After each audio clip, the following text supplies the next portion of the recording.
I really like Akira, like a lot of people really. I remember the first time I saw the film, I was about 12. It came in a British magazine subscription called Manga Force, and I got it alongside some other stuff like Ghost in the Shell, Macross Plus, Blood the Last Vampire, and a lot of other stuff. I remember watching it, and at the time I'd never heard of it. No one recommended it to me, I didn't know of its status, I just watched it. And honestly, I was trying to figure out what was going on. I was a little confused, but I think that was because I wasn't expecting, well, Akira. A couple nights later, I watched it again, and I was blown away. I couldn't believe what I was watching. Now, living in a small town and being a pretty quiet kid, I didn't really have anyone to talk about this stuff with for years. My nerdy hobbies were more a source of ridicule than a rallying point. So when it came to anime, comics, or even games then, if you could believe it, a lot of the time I would just research it on my own time whenever I was allowed to use a computer. This led me to seeking out and finally reading all 6 phone book-sized manga for Akira, plus some of the author's other stuff like Domu: A Child's Dream. I did this with a lot of stuff I liked, and still do now, but what's great about this is that I'm always finding odd facts I never knew about, and now I get to share that with anyone else who's looking for that information. So I've already written an article on this subject, but it's interesting and I thought you guys would find it interesting too.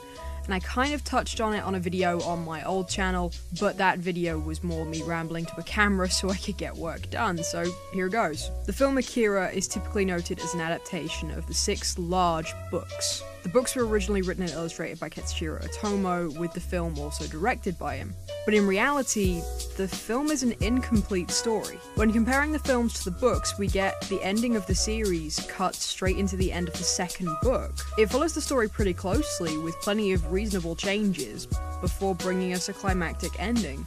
Kaneda and Kei riding off into the unknown, and the remnants of Tokyo around them. A main reason for this is simply that the rest of the books weren't written yet.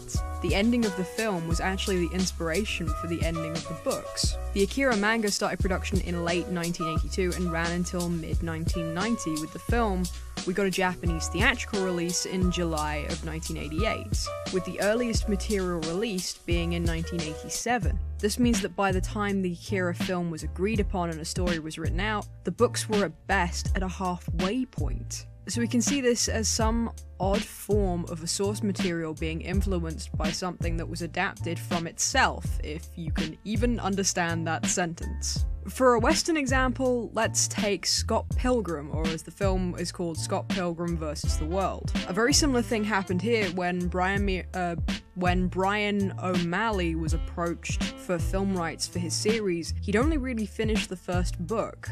So when it came to Edgar Wright adapting the film, the series wasn't finished in book form by the time the film came out. While the film kept as close as it could to the available source material, when it comes to the film's ending, it also became the inspiration for the ending to O'Malley's comic. It's kind of weird thinking that there's this weird relationship between Akira and Scott Pilgrim. I kind of love that. But it's this strange cycle of adaptation and inspiration, but it creates 2 very important pieces of history within pop culture. 2 artifacts that wouldn't be the same without the other. So what's your take on this? Do you think the comic would have been the same without the film, or could it have possibly been even better? Maybe Katsuhiro Otomo was strongholded into doing an ending in the comics like he did in the film because the film was so popular. I don't know.